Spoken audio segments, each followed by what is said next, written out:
وَإِذَا طَلَّقْتُمُ النِّسَاءَ فَبَلَغْنَ أَجَلَهُنَّ فَأَمْسِكُوهُنَّ بِمَعْرُوفٍ، اور جب تم طلاق دے دو عورتوں کو اور وہ پوری کر لیں اپنی عدت. اس طلاق سے مراد اب ہے ایک یا دو طلاقیں، کیونکہ وہ آگے کانٹیکسٹ بتا رہا ہے، 3 طلاق کے بعد تو نہیں ہوگا نا ایسے.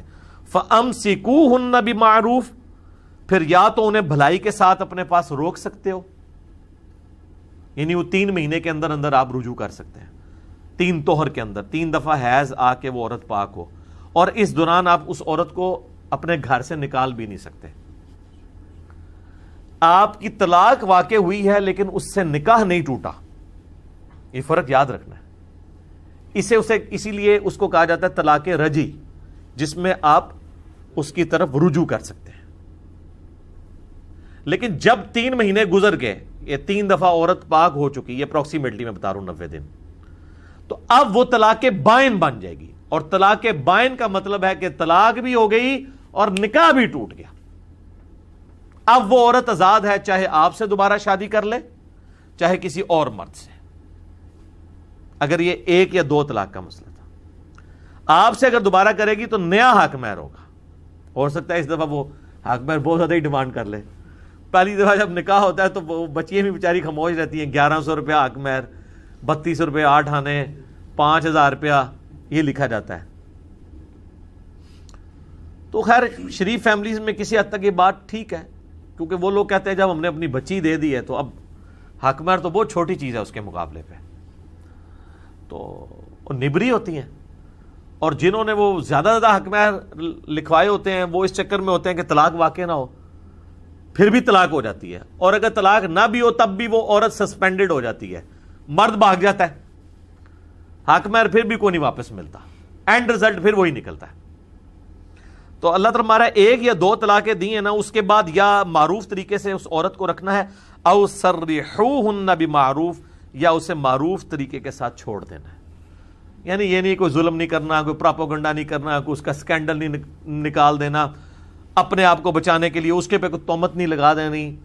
اور سورۃ النساء میں آئے گا جو اگر تم نے ڈھیروں سونا چاندی بھی اسے دیا ہوا ہے تو وہ اب تم نے حق مہر پرانے والا واپس نہیں لینا، وہ اس کی ملکیت ہے.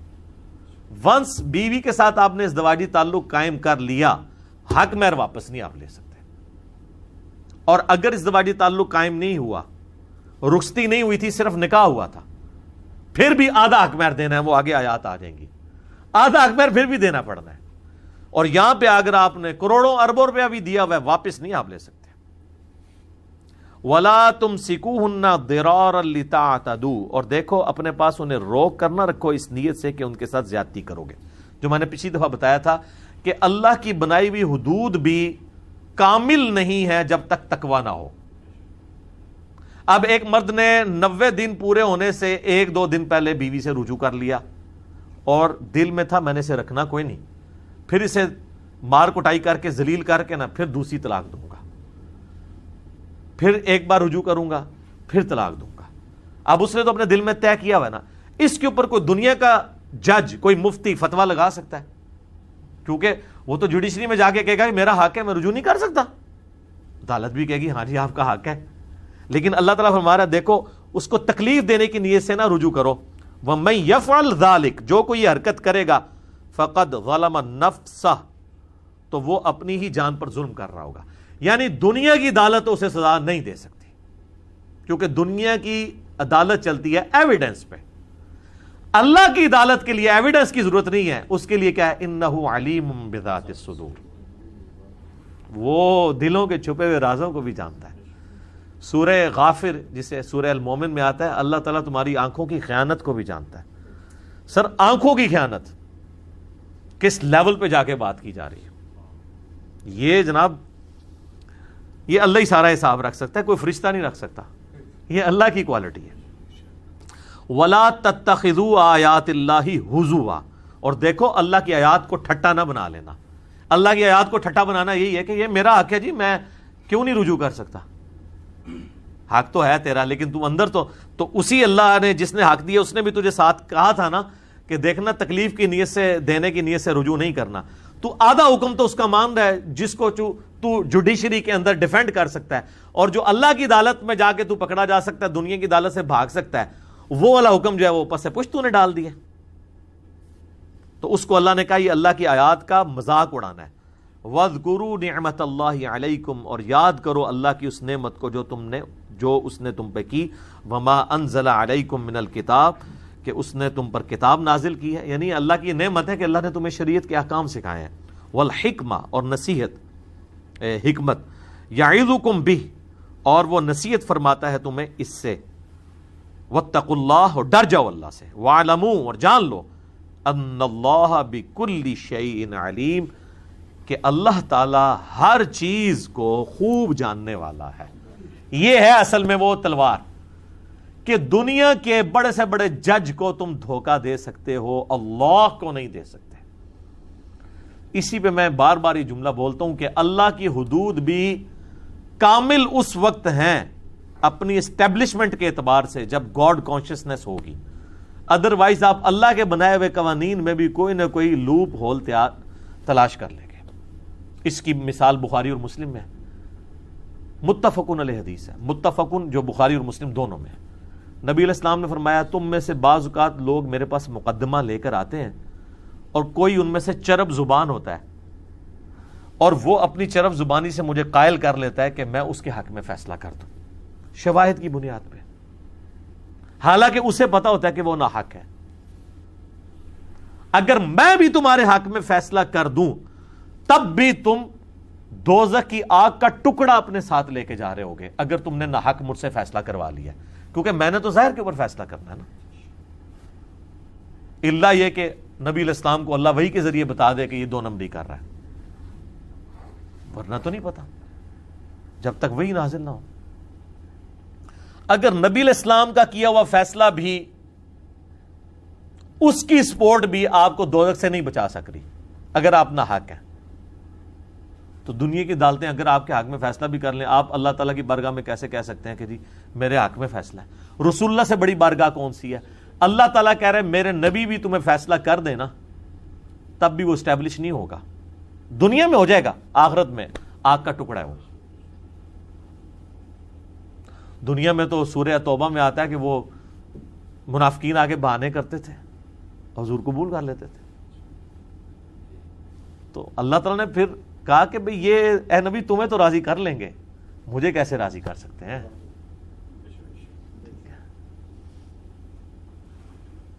پھر آیا کہ یہ منافقین ڈرتے رہتے ہیں کہ کہیں کوئی ایسی صورت ہی نہ نازل ہو جائے جس میں منافقین کے نام بتا دیے جائیں. یہ ہر وقت ڈرتے رہتے ہیں.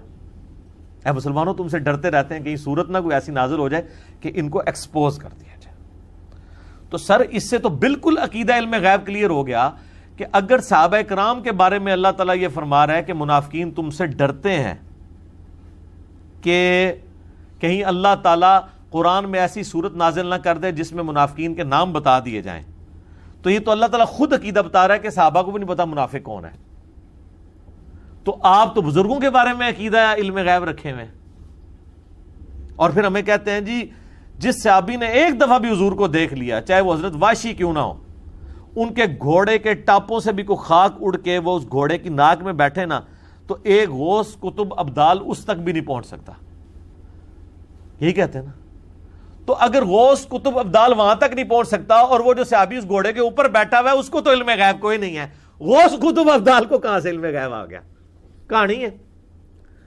اس پہ جتنا مرضی بھی یہ کہانیاں کروا لیں، الٹیمیٹلی میں نے تو ان کا معاملہ ہی ختم کر دیا کہ ٹھیک ہے یار، to cut the story short, چھوڑ دو. میں اپنا میکینیکل انجینئرنگ کا فارمولہ نا اس کاغذ پہ لکھ کے دیتا ہوں، آپ کے غوث کتب ابدال سارے دنیا کے مل کے وہ مجھے پڑھ کے بتا دیں یہ لکھا کیا ہوا ہے. سمجھنا نہیں نا، وہ تو بہت ہی بےزتی ہے، صرف یہ بتا دیں لکھا کیا ہوا ہے.